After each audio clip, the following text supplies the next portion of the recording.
ഒരു സിസ്റ്റം ഇല്ലാത്തൊരവസ്ഥയിലേക്ക് വന്നു.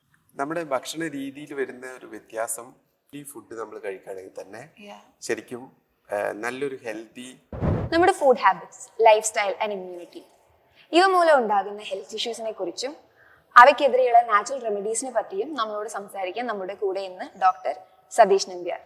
Hi doctor. ഇപ്പോൾ നമ്മുടെ ഫുഡ് ഹാബിറ്റ്സ് കൊണ്ടാണ് ഇമ്മ്യൂണിറ്റി കുറയുന്നതെന്ന് ഡോക്ടർ പറഞ്ഞു. ഇതിൽ ശരിക്കും എന്താണ് അതിന്റെ പ്രോബ്ലം, അതിന്റെ സൊല്യൂഷൻ എന്താണ്? ലോകത്ത് തന്നെ ഏറ്റവും നല്ല ഭക്ഷണ സംസ്കാരം ഉണ്ടായിരുന്ന സ്ഥലമായിരുന്നു കേരളം. ഇന്ന് നമ്മുടെ സംസ്കാരം മാറി ഒരു ശൈലി, കംപ്ലീറ്റ്ലി ഒരു സിസ്റ്റം ഇല്ലാത്തൊരവസ്ഥയിലേക്ക് വന്നു. ഭക്ഷണ രീതി, അസമയത്തുള്ള ഭക്ഷണം കഴിക്കുന്നത്, അതുപോലെ തന്നെ അൺവാണ്ടഡ് ആയിട്ടുള്ള ഒരുപാട് ഫുഡ്സ്, പിന്നെ അതുപോലെ തന്നെ കാർബോഹൈഡ്രേറ്റ് റിച്ച്, ഫാറ്റ് റിച്ച് ആയിട്ടുള്ള ഫുഡ് എന്താണ് നമ്മൾ കഴിക്കുന്നതെന്നുള്ള ബോധം ഇല്ലാത്തതാണ് ഓരോ വ്യക്തികൾക്കും അവർക്ക് ഉണ്ടാവാൻ ബുദ്ധിമുട്ട് വന്നത്. നമ്മുടെ ഭക്ഷണ രീതിയിൽ വരുന്ന ഒരു വ്യത്യാസം പ്രധാനമായും ഒരു ന്യൂട്രിയൻ്റ് കണ്ടന്റ് ഇല്ല എന്നുള്ളതാണ്.